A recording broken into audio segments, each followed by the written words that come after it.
Fantastic Beasts and Where to Find Them, Part 1. And this one has no subtitles, so Fantastic Beasts and Where to Find Them. That's your subtext, and that's it's from a book by J.K. Rowling, which is actually not a book, but a little encyclopedia of these little creatures. It's entertaining enough. It was a charity thing, and then it ended up in a franchise. Don't know how that happened, but I'm sure there was something going on there. It is the book itself is actually published in 1926, 27, I believe. So they decided to, because they wanted to, I guess, pick the writer Newt Scamander as the hero of this movie franchise.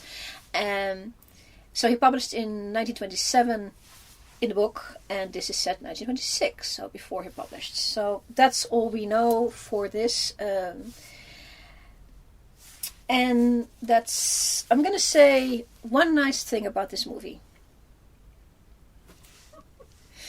Maybe more if I could really try hard, but I have it on my list. This movie doesn't star children as the main cast. Thank you, movie. I agree. The original series was wonderful, but the way this kind of movie series, and they knew they were going to make 5 movies. Everybody knows this is a deal for 5 movies, so they knew this was going to be a 5-movie deal, and then you have to have these kids in, and you disrupt their lives, and I'm sure from their point of view it's also a matter of, you have to go fast because you have to keep up with how fast these kids age and all that kind of thing. And it's a palaver, but it's also really detrimental to the kids. It's basically child labor, and thank you for not doing that here. Thank you. So that's the good thing. So the good thing is what they didn't do.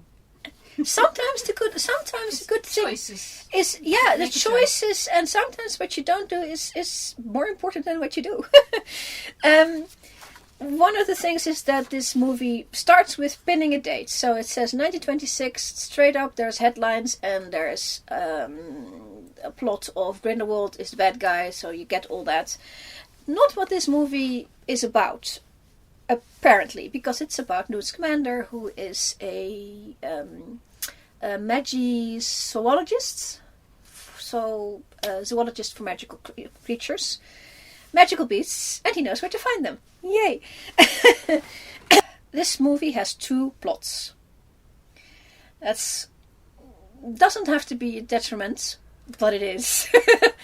Plot number 1 is Newt Scamander goes with a suitcase to America, I believe to set free a enormously big bird beast. He comes off the boat, and from then on his suitcase accidentally opens and creatures get out.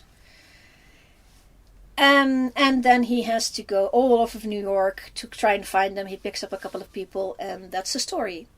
Now, for people who are into anime, especially early anime, and who've seen Cardcaptor Sakura, that's the same plot. Little Sakura comes into the library of her magical uncle, opens a book, and outflow all the pages, and these pages all had a creature on it, and then she spends the rest of the very long series trying to collect them back. Also, people who do Pokemon will see a sort of similarity here as well. Problem with that plot is that Cardcaptor Sakura is for 6-year-olds. This movie is PG-13. This is not a good plot. Sorry, but no, not a good plot. Please. So that's your main plot. Then we have the secondary plot. It has to do with Grindelwald, and it also has to do with Grindelwald as a background figure who is bad, and on the headlines and everywhere you see a poster looking for Grindelwald because he's a bad guy. And the plot is about an orphanage and the lady who runs it, or not. It's one of the people in the orphanage, or then it's about the lady again. Then it's got some politics, and then it's about the boy, and he's possibly magically charged. Blah, blah, blah, blah. Biggest problem with the plot is, apart from all that, it doesn't connect to the Newt story. Other than they happen to be, when the whole thing explodes, they happen to be there at the same point. And the lady that Newt picks up, who's a local lady, I'm going to get into that, Tina. Tina is an auror for the American Ministry of Magic, because they are in New York now. By the way, New York looks great, and the looks are fine. The fashion for 1926, fine, no problem. I have no problem with that. It's all good. But it doesn't help if that's good when the rest is not good.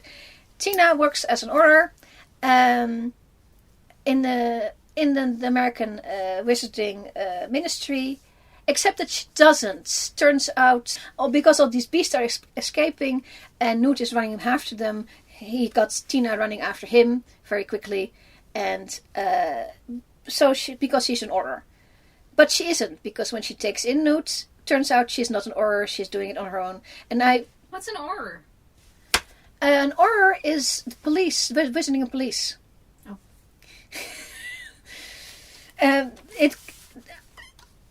I understand the question, why you asked it, because yes, but these movies are made mostly for the people who are really into the earlier franchise. The amount of fans that are in the original, from the Harry Potter franchise, just the books and the movies, is so huge that in this movie they don't have to explain what an auror is.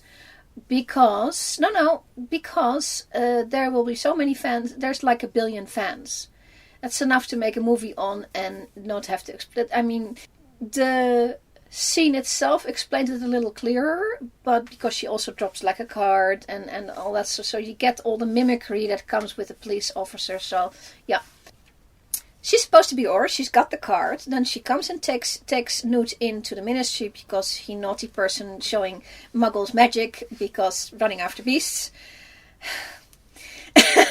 And it then turns out she's not. She's suspended or something. She's doing stuff on her own. And I'm going, why? We already have... there's no reason why she should also be a rogue auror. Why is she a rogue auror? Can't she just be a regular auror? It's not helping this plot any by just muddling it up by let's put a little bit here and put a little bit there. Yeah, but there's lots of rogue aurors in the original, but it doesn't need to be here. No? How about just making the character a character and not... That's another thing that I have with Newt. I haven't even gone back to Newt, because I have him on this list twice. The first one says where to begin, number 1. I'll come back to him. I promise. So this is not a great character. Then we run into, or actually we earlier ran into the character of Jacob. Jacob is a muggle, and he accidentally exchanges suitcases with Newt. And his suitcase full of pastries and bagels is now a suitcase full of magical beasts. And I like Jacob. I like Jacob a lot. His reaction, because he's a muggle and he sees all these magical things, it's all magical to him. And I like that. And he plays, the actor plays it really honestly. And it is, he has the magic is wonderful glint in his eye like a little kid. But he's not a little kid. And he doesn't play it like a little kid. But he has that, oh my god, this is marvelous look. And that makes him charming. And with Tina comes a sister, and very pretty sister, and Jacob falls in love with his sister, who has some problems. She's magical too, of course. She is actually an occlumens, and now you can ask. As the peanut gallery is going, oh, I'm so embarrassed now. But now you can ask, because I think the first time I saw it, and I know what an occlumens is, I thought that they went over it real fast, and I should have actually hung on it a little longer and explained it, because occlumency is referred to in the books and it comes into the movies, and it's kind of not exactly clear what it is.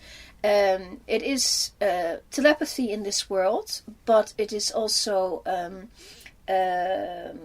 feelings telepathy, and she is like they don't say that, but what I think they're trying to say is that she is a natural occlumens that just feels other people's emotions without specifically, other than that she is a magical person, without actually doing a magical spell. So there's occlumency, that where you can actually do a spell, ligamancy where you can actually probe, occlumency where you can defend with magic and action, but she does it instinctively, and so she sizes up everybody instantly, which is not always, you don't always want to know what everybody's thinking. Thank you very much. So she's a little bit messed up, and that's fair. I have no problem with Queenie. Queenie is a good character in this movie. The other storyline, which has the Credence storyline of the Obscurial, you know what? Cut it out of the movie, make a fan edit, and just dump the whole thing. It also did. Okay, let's. That's too easy. Let's not do that. That's too easy. Let's take it apart. So it's about an orphanage, and this muggle lady has a fear of magical children. So she checks everybody over, but it turns out that Credence is there, and she has some idea that he is magical, and she's trying to suppress it and giving him a really bad childhood. Wonderful, great. Can I go home now? Then they also involve the muggle politics of the day, of which New York in 1926, I know nothing other than I've seen a couple of pictures. And yeah, the stuff looks exactly like the pictures. Question is, what is it doing in my movie? Why? Sounds like Annie. Yeah, J.K. Rowling wrote this thing, and she looked at Annie and just picked up this image and just this plot image and just ran with it. And that's another problem with this movie. I have another list of these things, of things like a checklist that they went through. Oh, since we are in New York in the 1920s, we need to put in the arrival at Ellis Island. They have to put in a speakeasy. We have that Orphan Annie orphanage. We have the U.S. style politician. We have the Muggle New York police shooting at complete with bunch of cars shooting at a magical beasts, which they can't hit because it's the Obscurial and it goes straight through. They have the Chrysler building in the process of being built.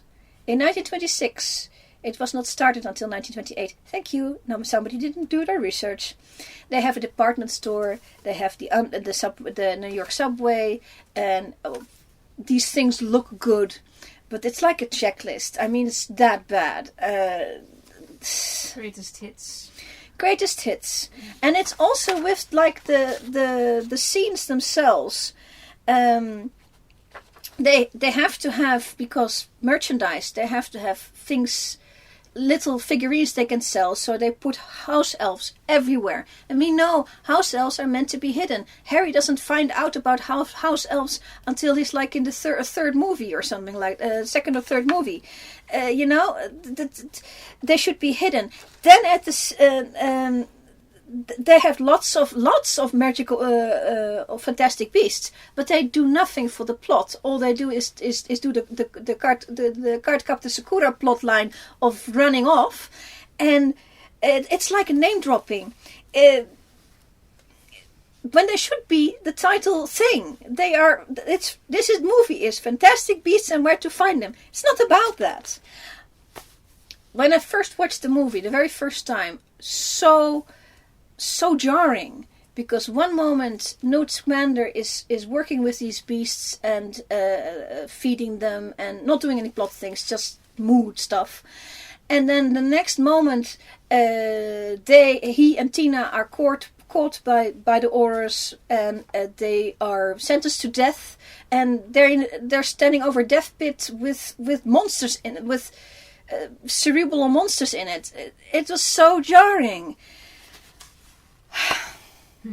And then we come back to Newt, Where to Begin, Part 2.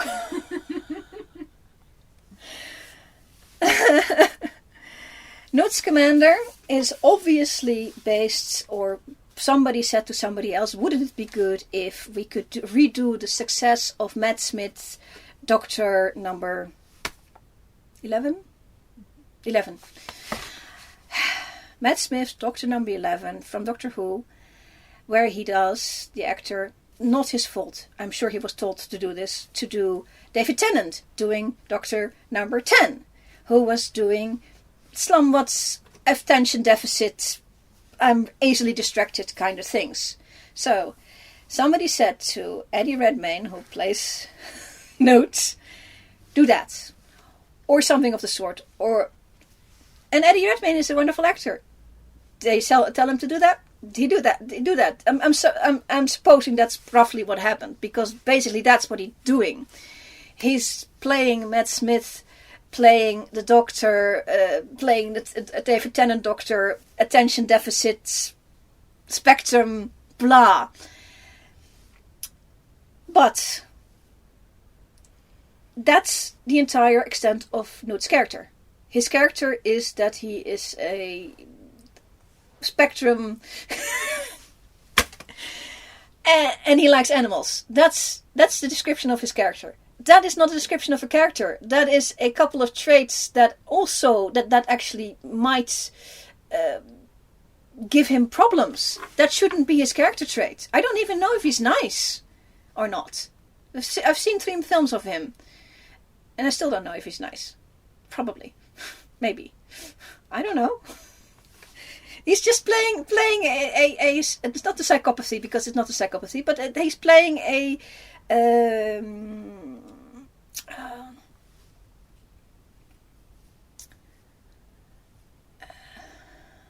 personality type. He's playing a personality type instead of a personality. Not his fault. It's writing fault. So, stick a pin into that. I'm coming right back to it because there isn't a Newt. Where to begin? Part 3. But next on my list is what this movie should have been. It is... it should have been Fantastic Beasts and Where to Find Them. It shouldn't be this hard to write a good movie in this franchise. Really, it shouldn't. Because all you need to do is take your title, Fantastic Beasts. Well, it's not going to really be about beasts because it's always related to human beings, and that's fine. So you get Newt back in, fine. Whichever way, it doesn't matter which kind of Newt you put in. Newt likes animals. He wrote a book about it. So how do you create conflict? You get a guy who either hates animals or uses animals in the wrong way. You set up a plot.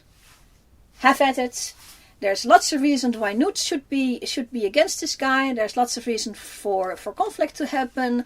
I'm sure that you can think of something for the bad guy why he needs animals or the magic or something. Maybe he's sucking out magic from magical creatures and making them sad, not magical creatures, and that really upsets Newt, which would upset anybody because it's completely relatable, no matter what character Newt is. Even if he's just a couple of character traits with an actor attached to it. Works. Why this plot? So, that's what it should have been. Now, what it could have been. So you have Newt. We'll take it. Newt, but now done properly. He has a attention deficit disorder or an autism or some. These things have a tendency to be roughly similar in how it is viewed from other people. He's easily distracted. He doesn't listen to you. He doesn't react to your cues of when you're going. He doesn't react to that because of any of these things. But it is 1926, and that's interesting and problematic because in 1926 they had no clue about this. They didn't understand a personality disorder or some sort of these kind of disorders. They had no clue. What they have is a person they can't relate to. And he's actually mentioned in this movie, but in the next one he actually shows up, is the brother. Yeah, it's the brother. And you could have put the brother in this thing, and you could have made an interesting plot where this Newt Scamander, who is just about animals, and then you can put your Cardcaptor Sakura plotter right back in if you want. They're running around trying to collect them all back because something happened. Don't care. Newt is doing that. The brother is actually also an auror. We know that from the future, and I think they also say it in this movie. And he has to try and keep up with this and try to keep try to do this together. And this guy is completely normal.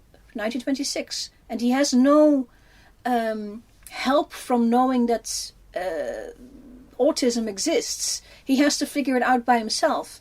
And you can get in, like the educators, which they do in later movies. They get Dumbledore in as a teacher for Newt's teacher. He was Newt's teacher at some point. And you can get him in, and you can talk about it. And this could have been an important movie in how the brother, whose name is Theseus, how Theseus reacts to this problem brother. Could have been a really important movie in the form of a fantastic, of a colorful movie. And they didn't do that either. So